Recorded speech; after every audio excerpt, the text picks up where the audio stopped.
Hello everyone, welcome to my YouTube channel science लिटिकल निशा सालवी। तो बच्चों, मुझे पता है आपको प्लाज्मा मेम्ब्रेन के लिए बहुत ज़्यादा वेट करने को मिला है और आपके जो भी मेरे से पर्सनली कांटेक्ट में बच्चे हैं वो मुझे कब से कह रहे हैं ma'am please please please plasma membrane पढ़ा दीजिए। सो प्लीज़ आज आपका वेट जो है वो ख़त्म हो गया है, आज आपका इंतज़ार ख़त्म हो गया है। आज जो हम जिस टॉपिक पे चर्चा करने वाले हैं, बात करने वाले हैं, वो है हमारा प्लाज्मा मेम्ब्रेन। इसी के साथ साथ आज अपन मॉडल्स भी पढ़ेंगे। तो आज के पूरे टॉपिक में आज अपन क्या पढ़ेंगे? मॉडल्स पढ़ेंगे। इसके अलावा एक बात और, आप ये सोच रहे होंगे कि ये टॉपिक एक पर्टिकुलर है। नहीं, ये टॉपिक आपका CSIR नेट के लिए भी उतना ही जरूरी है जितना नीट के लिए है। जितने भी एंट्रेंस एग्जाम फॉर PhD है, जितना भी अपना नीट का सिलेबस है, उसके अंदर प्लाज्मा मेम्ब्रेन का एक बहुत ही उम्दा रोल होता है, इतना ही वेटेज होता है। क्यों? अब आप ये मत सोचिएगा कि मैम ने, जैसे अब कुछ बच्चे ये सोचेंगे CSIR नेट वाले कि मॉडल्स नहीं पूछे जाते। बेसिकली बहुत ही एंट्रेंस एग्जाम में आ सकता है, बाकी CSIR नेट में से मॉडल के क्वेश्चन बहुत कम आते हैं और आते भी है तो बेसिकली फ्लूइड मोज़ेक मॉडल पे क्वेश्चन आते हैं। लेकिन नीट के अंदर मॉडल्स पे क्वेश्चन आ जाते हैं। कोई जो कॉम्पिटिटिव एग्जाम है, यदि उसमें प्लाज्मा मेम्ब्रेन आ रहा है तो उसके अंदर ये पूछेगा कि कौन से साइंटिस्ट ने किस मॉडल के बारे में बताया, तो आप वहां अटक जाएंगे। मैं नहीं चाहती। मेरा क्या उद्देश्य था, हमारा यूट्यूब चैनल का क्या उद्देश्य था कि जो भी बच्चा बायोलॉजी से रिलेटेड है, जो कंपटीशन एग्जाम दे रहा है, उसको उसे सब कुछ चीजें आनी चाहिए। हाँ या ना? मेरा एजेंडा यही है ना? तो मैं नहीं चाहती कि जो नीट के बच्चे हैं वो ये बोलेंगे कि अरे मैम क्या पढ़ा रही है, ये तो मेरे आएगा ही नहीं।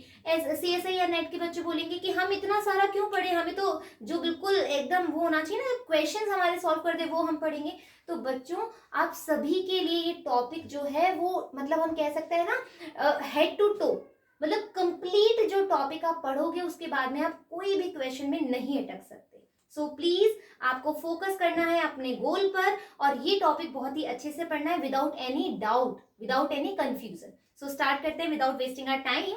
फटाफट से बोलते हैं कि प्लाज्मा मेम्ब्रेन क्या है। प्लाज्मा मेम्ब्रेन, देखो, प्लाज्मा मेम्ब्रेन की हम बात करें तो एक कवरिंग लेयर है। Am I right?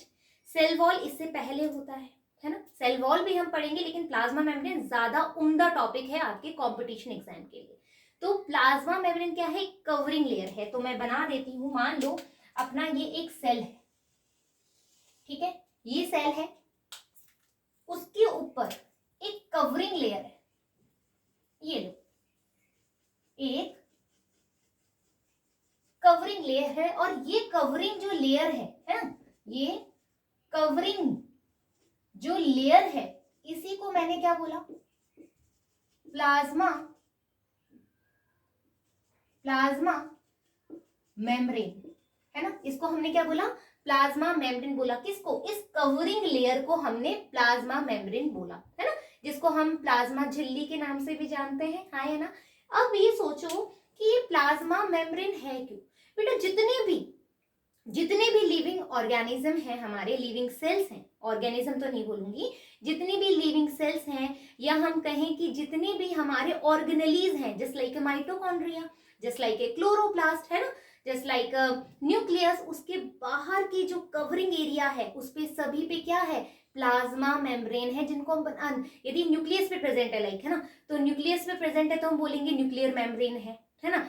Upon mitochondria पे बोलेंगे तो माइटोकॉन्ड्रियल मेम्ब्रेन है। लेकिन मेम्ब्रेन तो है ना? हाँ है ना? इससे कोई मुकर सकता है? इससे आपको कोई खौफ नहीं है कि भैया जो प्लाज्मा मेम्ब्रेन है मेम्ब्रेनस स्ट्रक्चर नहीं है, ऐसा तो नहीं है। तो प्लाज्मा मेम्ब्रेन जो है ऑल ऑर्गेनेलीज पे कवरिंग एरिया है, ये ध्यान रखो। क्या है प्लाज्मा मेम्ब्रेन? जितने भी ऑर्गेनेलीज हैं आपके, उसके ऊपर का जो कवरिंग लेयर है वो क्या है? हमारा प्लाज्मा मेम्ब्रेन है या फिर मेम्ब्रेन है, ठीक है। सेल्यूलर मेम्ब्रेन भी बोलते हैं क्योंकि सेल पे भी प्रेजेंट होती है। Am I right? Plasma Lima भी हम कहते हैं इसको। हम बोल सकते हैं कि जो लिविंग लेयर भी हम बोलते हैं। क्यों? क्योंकि लिविंग ऑर्गेनिज्म, जो लिविंग ऑर्गेनली है, ऑर्गेनिज्म की जो ऑर्गेनलीज होते हैं, सेल की जो ऑर्गेनलीज होते हैं, उस पे भी ये प्रेजेंट होती है। वी नो दैट ना, कि अभी हमने बात करी कि प्रेजेंट होगी, तो हम इसको लिविंग लेयर भी कहते हैं। यहाँ तक क्लियर? तो मैंने क्या बोला, यदि आपके पास क्वेश्चन हो जाए कि प्लाज्मा लीमा के बारे में बताइए, तो आपको बिल्कुल नहीं घबराना है। या बोलें कि plasma Lima made up of, तो आपको ये बोलना है कि लिपिड एंड प्रोटीन वाले, ठीक है, यही बोल सकते हैं अपन। तो प्लाज्मा लीमा हो, सेल मेम्ब्रेन हो, प्लाज्मा मेम्ब्रेन हो, लिविंग लेयर हो, ये क्या होती है? सभी प्लाज्मा मेम्ब्रेन होती है, आउटर कवरिंग होती है किसी भी ऑर्गेनेली की। आई होप कि is it clear right now? Clear? अब देखो हमने बता दिया, इसके नेम्स भी बता दिए। अब हमें क्या है, अब चलो इसी डायग्राम से समझाती हूँ, बाद में रफ करेंगे। अब जैसे मैंने ये बोला कि भाई ये जो बाहर का कवरिंग है ना, ये जो बाहर का जो ये कवरिंग है, एक्चुअल में कर क्या रहा है? एक्चुअल में कर क्या रहा है? तो बेटा इसकी जो फंक्शंस है, आप ये सोचोगे कि मैम सब जो टीचर्स होते हैं वो फंक्शन जो है बाद में बताते हैं, बट मैं ऐसा नहीं मानती। मुझे लगता है कि जिस समय पे जिसकी जरूरत हो वो कार्य हो जाना चाहिए, तो मुझे लगता है कि हो जाना चाहिए। क्यों? क्योंकि रेलिवेंट टू द टॉपिक है। अभी हमने बोला जो इसका फंक्शन है वो क्या है? इसको प्रोटेक्शन प्रोवाइड कराना। क्या है? प्रोटेक्शन प्रोवाइड करा रहा है, यानी कि सुरक्षा दे रहा है। देखो जरूरी नहीं है ना सेल वॉल सभी के पास हो, लेकिन मेम्ब्रेन तो सबके पास है ना। सेल वॉल हम बोल रहे हैं कि सेल वॉल क्या है? जो हमें प्रोटेक्शन देता है, रिजिड नेचर की होती है। बट प्लाज्मा मेम्ब्रेन क्या होती है? जिसके पास सेल वॉल नहीं भी है ना, उसको भी बेचारी ये फायदा देती है। तो कहते हैं ना जिसका कोई नहीं है उसका भगवान है। तो सीधी सीधी सी बात है, जिसके पास सेल वॉल नहीं है तो क्या वो सुरक्षित नहीं रह सकते? रह सकते हैं। क्यों? क्योंकि सभी के पास मेम्ब्रेन तो है। Am I clear? तो मेम्ब्रेन क्या दे रही है? इनको प्रोटेक्शन दे रही है, ठीक है, यानी कि सुरक्षा प्रदान कर रही है। एक बात। दूसरी बात मैं बोलूं तो भैया ये प्लाज्मा मेम्ब्रेन सुरक्षा तो दे रही है, लेकिन ये शेप्स भी बनाती है ना। उस सेल को, जिस भी कोशिका को ये कवरिंग किए हुए है, जिस भी ऑर्गेनेली को ये कवरिंग किए हुए हैं, उसको ये शेप भी प्रोवाइड कराती है। तो हम दे सकते हैं कि ये हटा देती हूँ एक बार, है ना। सुरक्षा तो आपको पता लग गई, यहां लिख देते हैं। हम बोल रहे हैं कि ये क्या दे रही है?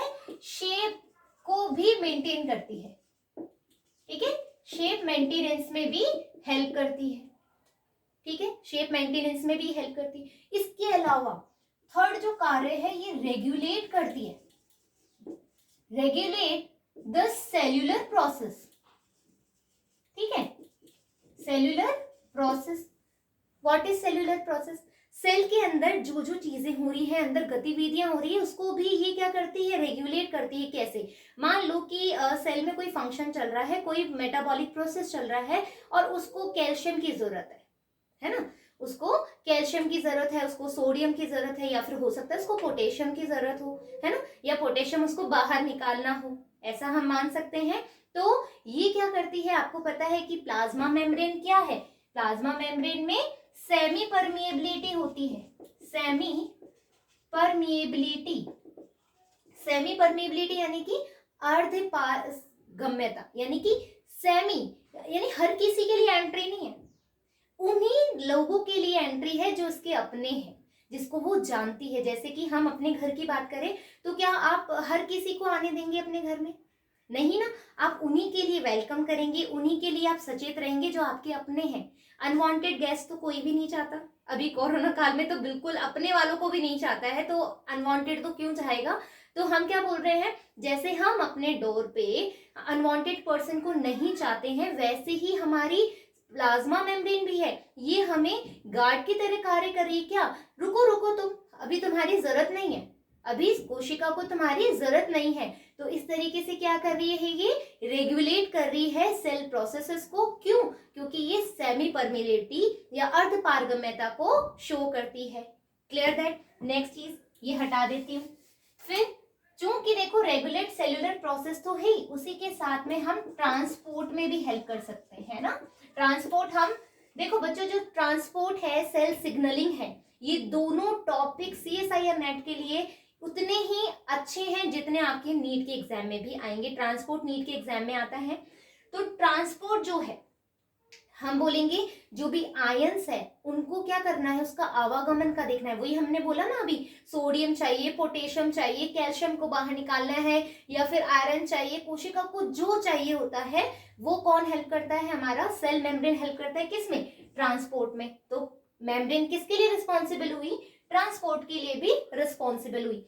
फिर हम फिफ्थ बोल रहे हैं कि ट्रांसपोर्ट के साथ साथ ये सेल सिग्नलिंग में भी हेल्प करती है। और ये बहुत ही प्यारा सा टॉपिक है। सेल सिग्नलिंग जो है बहुत ही प्यारा सा टॉपिक है। किसके लिए? CSIR नेट के लिए, जिसको मैं बहुत ही अच्छे से समझाऊंगी। और ट्रांसपोर्ट भी, तो नीट के बच्चों को घबराने की जरूरत नहीं है, मैं हूं, आपको ट्रांसपोर्ट भी बहुत ही बेहतरीन तरीके से समझाऊंगी। तो फंक्शन समझ में आ गए। प्रोटेक्शन, शेप मेंटेनेंस, रेगुलेट कर रहा है सेल्यूलर प्रोसेस को, ट्रांसपोर्ट में हेल्प कर रहा है और सेल सिग्नलिंग में हेल्प कर रहा है। आप चाहे तो स्क्रीनशॉट ले सकते हैं। Take a screenshot please. Done done. अब देखो, अब मैं वापस से ये रफ कर रही हूं क्योंकि अपनी ये बात खत्म हो गई है। ठीक है, ये लो मैंने कर दिया है इसको रफ। ठीक है, अब हमने क्या बोला कि जो हमारे प्लाज्मा मेम्ब्रेन मॉडल्स हैं, है ना, आज का जो टॉपिक है, हमने ये बता दिया कि प्लाज्मा मेम्ब्रेन क्या होती है ना, उसके फंक्शन क्या होते हैं। तो आज का जो मेन मुद्दा है बच्चों मॉडल्स का, वो आज हम देखेंगे। ठीक है, मैं सारी चीजें कंसेप्ट क्लियर करूंगी कि जो प्लाज्मा मेम्ब्रेन है वो कैसी बनी हुई होती है, उसका अल्ट्रा स्ट्रक्चर जिसमें उसका केमिकल कॉम्पोजिशन, पूरा उसका मॉलिक्यूलर स्ट्रक्चर भी मैं तुम्हें समझाऊंगी। और ऐसा समझाऊंगी कि तुम्हें कभी भी उसको रटने की तो जरूरत नहीं पड़ेगी। ठीक है, तो और उसके साथ में अपन ट्रांसपोर्ट को बहुत अच्छे से पढ़ेंगे। जो मेम्ब्रेन से रिलेटेड टॉपिक है वो आपको समझाऊंगी। तो part 1, part 2, part 3, part 4 plasma membrane के बनेंगे डेफिनेटली। आज अपन मॉडल देख लेते हैं। ठीक है, बहुत बातें हो गई आई थिंक। ओवरटन एंड लैंगमर, जो ओवरटन और लैंगमर नाम के साइंटिस्ट थे, उन्होंने क्या किया? पहली बात तो पहले जो मॉडल है, मॉडल का नाम क्या है? लिपिड। ठीक है, मैं पहले अभी लिपिड लेयर पढ़ रही हूं। ठीक है, लिपिड लेयर के बारे में हमें बताया है ओवरटन नाम के साइंटिस्ट ने।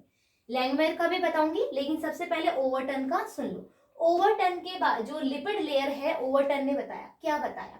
इन्होंने बोला कि जो सेल कंपोनेंट है ना, जो हमारी सेल है उसके ऊपर एक लेयर पाई जाती है, और ये लेयर किसकी है? लिपिड की। उन्होंने क्या बोला कि जो बेसिक या फिर इंपॉर्टेंट कंपोनेंट है, ठीक है, कंपोनेंट ऑफ मेम्ब्रेन का जो एक इंपॉर्टेंट या बेसिक कंपोनेंट है वो क्या है? लिपिड। क्या है? लिपिड। तो इन्होंने बोला कि जो मेम्ब्रेन है वो लिपिड की बनी हुई होती है। किसने बोला ये बात? ओवरटन नाम के साइंटिस्ट ने बताया कि भाई लिपिड लेयर जो है वो, मतलब जो मेम्ब्रेन है वो लिपिड की बनी हुई। सीधी सी बात याद रखनी है हमें। ओवरटन नाम के साइंटिस्ट ने बताया लिपिड। ठीक है, इन्होंने क्या बताया कि जो मेम्ब्रेन है वो बेसिक, उसका जो कंपोनेंट है, जो उसका आधार है, वो क्या है? लिपिड। ये उन्होंने एक बात कही। ठीक है, क्यों कही ये बात? क्योंकि जब इन्होंने इस तरीके से मेम्ब्रेन को देखा, है ना, इन्होंने मेम्ब्रेन को देखा, इन्होंने कहा कि इन्होंने क्या कहा, मैं एक बार कहाँ लिखूं, चलो इधर ही लिखती हूँ। इन्होंने बोला ये मेम्ब्रेन है बेटा, है ना, ये मेम्ब्रेन बनी हुई है। मेम्ब्रेन अभी हमने कुछ भी नहीं बोला, मोनोलेयर, 2 लेयर, बाइलेयर, कुछ भी मैंने नहीं बोला, ट्राइलेमिनार, कुछ भी नहीं बोला। अभी सिर्फ ओवरटन के हिसाब से क्या बोला कि जो मेम्ब्रेन है, ये जो मेम्ब्रेन है, इसके अंदर क्या पाए जाते हैं? लिपिड पाए जाते हैं। बस उन्होंने ये बोला कि ये लिपिड अंदर प्रेजेंट होते हैं। कैसे बोला? इन्होंने बोला कि जो लिपिड सॉल्युबल सब्सटेंस थे, ठीक है, जो लिपिड सॉल्युबल सब्सटेंस थे वो इजीली पास कर रहे थे इस मेम्ब्रेन को। जो लिपिड सॉल्युबल सब्सटेंस थे वो इजीली इसको पास कर रहे थे। But in case of water soluble substance थे, ठीक है, वो क्या कर रहे थे? इसके अंदर ही नहीं जा पा रहे थे। जो हम वाटर सॉल्युबल बोल सकते हैं हम पोलर मॉलिक्यूल, ठीक है, पोलर मॉलिक्यूल इसके अंदर जा ही नहीं पा रहे, जबकि नॉन पोलर सब्सटेंसेस जो है वो उस लिपिड लेयर को इजीली पास कर रहे हैं। तो उन्होंने क्या बोला कि भाई यानी कि इसका मतलब क्या है कि जो भी लिपोफिलिक मॉलिक्यूल है, बोल सकती हूँ लिपोफिलिक मॉलिक्यूल है, वो इजीली यहां से ट्रांसपोर्ट कर सकते हैं। ये बात उन्होंने कही। किसने कही? ओवरटन नाम के साइंटिस्ट ने। Again repeat, come on to the topic. I again repeat, Overton ने क्या कहा? ओवरटन नाम के वैज्ञानिक ने कहा कि जो मेम्ब्रेन है उसका जो खतरनाक वाला कंपोनेंट है वो लिपिड है ना। उन्होंने नहीं बताया वो मोनोलेयर है, उन्होंने नहीं बताया वो बाइलेयर है, उन्होंने एक स्टेटमेंट दिया कि भाई जो important component of the membrane है is called as lipid, lipid की बनी हुई है। ये बोला। कैसे बोला? क्योंकि उन्होंने देखा कि ये जो मान लो ये अपने पास क्या है? लिपिड लेयर है। इन्होंने यहां से जो लिपिड सॉल्युबल सब्सटेंसेस थे यानी कि नॉन पोलर सब्सटेंसेस थे या फिर लिपोफिलिक सब्सटेंसेस थे, वो इजीली क्रॉस कर रहे थे, वो इजीली क्रॉस कर रहे थे। बट जैसे ही इन्होंने वाटर सॉल्युबल लिया, ये लो, ये अपना वाटर सॉल्युबल है, ये अपना लिपिड सॉल्युबल है, ठीक है। लिपिड सॉल्युबल इजीली पास कर गए, लेकिन जैसे ही वाटर सॉल्युबल आया वो टच होके वापस, टच होकर के वापस, टच होकर के वापस बाहर की तरफ जा रहा है। दैट मीन्स उन्होंने बताया कि ये लिपिड लेयर है, यहां से water soluble substances easily pass नहीं हो रहे हैं। क्लियर बात? तो उन्होंने जो मॉडल दिया किसका? मेम्ब्रेन का। उन्होंने कहा ये तो लिपिड की बनी हुई होती है। Clear that? ओवरटन की बात समझ में आ गई? कोई परेशानी? एक बार स्क्रीनशॉट ले लो, याद रहेगा। डन। अब देखो अपने लैंगमुइर ने क्या बोला, ठीक है। अब लैंगमुइर नाम के साइंटिस्ट ने क्या बोला वो भी अपन देख लेते हैं। तो लैंगमुइर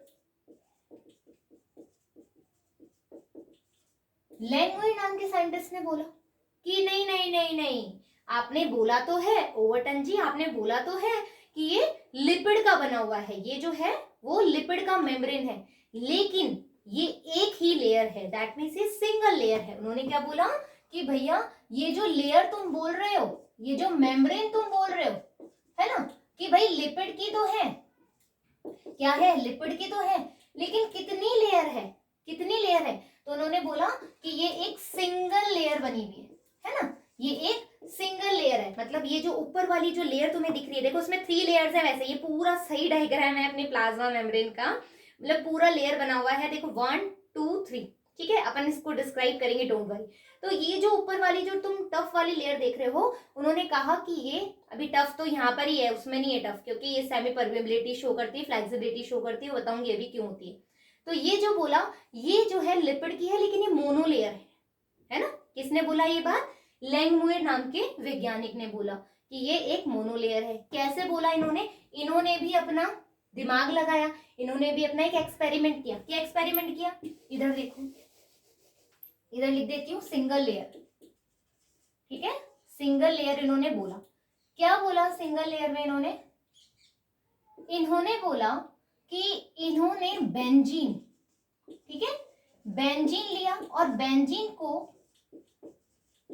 लिपिड सॉल्यूशन के साथ में क्या कर दिया?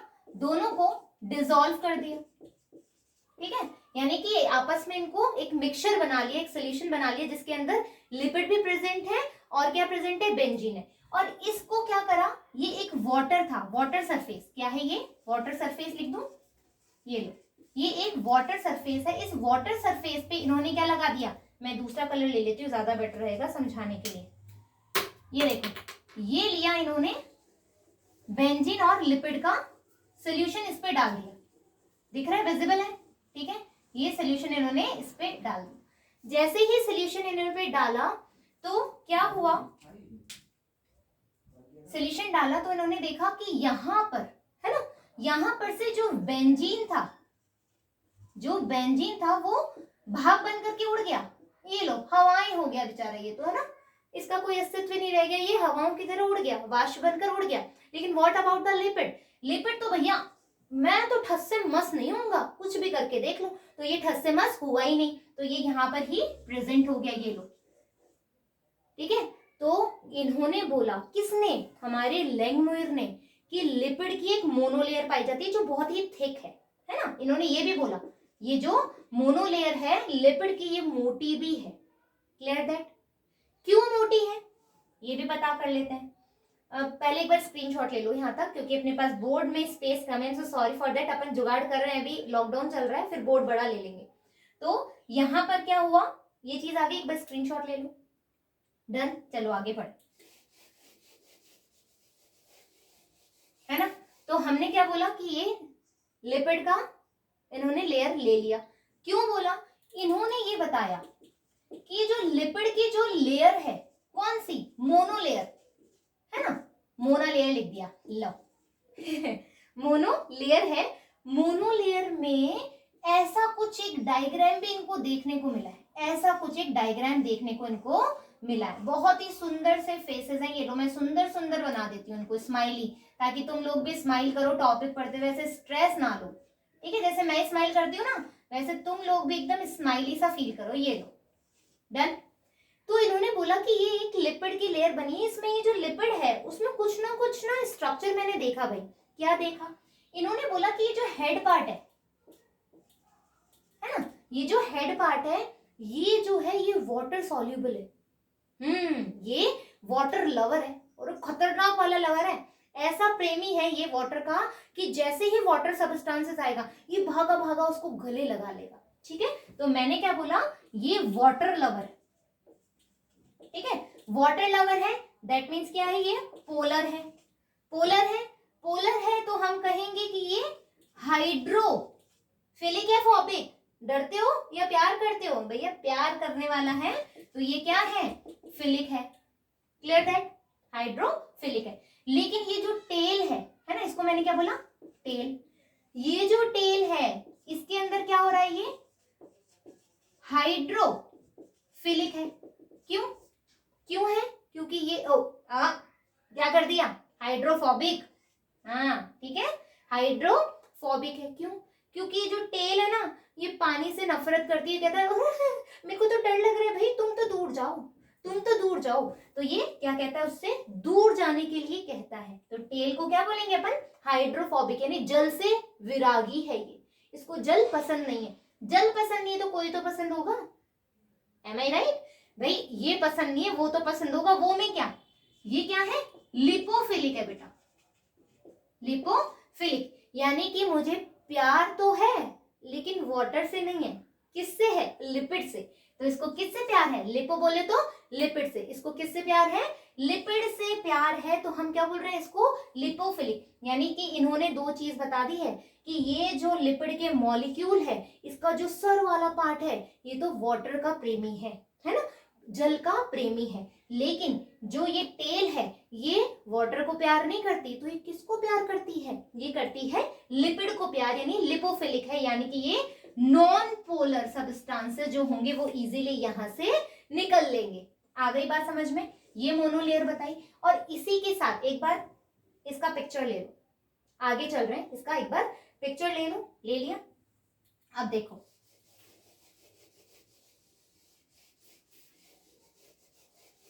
एक टर्म भी दी इन्होंने साथ के साथ, किसने, लैंगमुइर ने एक टर्म दी। क्या टर्म दी इन्होंने, एम्पी पैथिक, ठीक है, एम्पी पैथिक। स्पेलिंग चेक कर लेना, मेरी स्पेलिंग हमेशा गलती होती है, मैं पहले से ही बता रही हूँ भाई। जो भाई लोग सोचें कि देखो इतना अच्छा टॉपिक पढ़ा करके भी स्पेलिंग गलत लिख रही है, तो I am very very sorry for that, क्योंकि स्पेलिंग लिखते लिखते मैं डेफिनेटली गलत करती हूँ। तो एम्पीपैथिक बताएं, एम्पीपैथिक बोले तो जिसके पास हाइड्रोफिलिक एंड हाइड्रोफोबिक दोनों कैपेसिटी हो, हाइड्रोफिलिक एंड हाइड्रोफोबिक दोनों कैपेसिटी हो, दैट मीन्स वो क्या हो रहा है, यहां पर क्या कर रहा है, वो यहां पर क्या कर रहा है, यहां पर वो दोनों नेचर को साथ लेकर के चल रहा है, दोनों प्रकृति का साथ निभा रहा है। तो ऐसे सिचुएशन में क्या बोलेंगे, तो इन्होंने क्या बोला लैंगमुइर ने कि मोनोलेयर तो है ना, मोनोलेयर तो है, साथ के साथ क्या है इसमें, ये एम्पीपैथिक है, यानी कि हाइड्रोफोबिक भी है और हाइड्रोफिलिक भी है।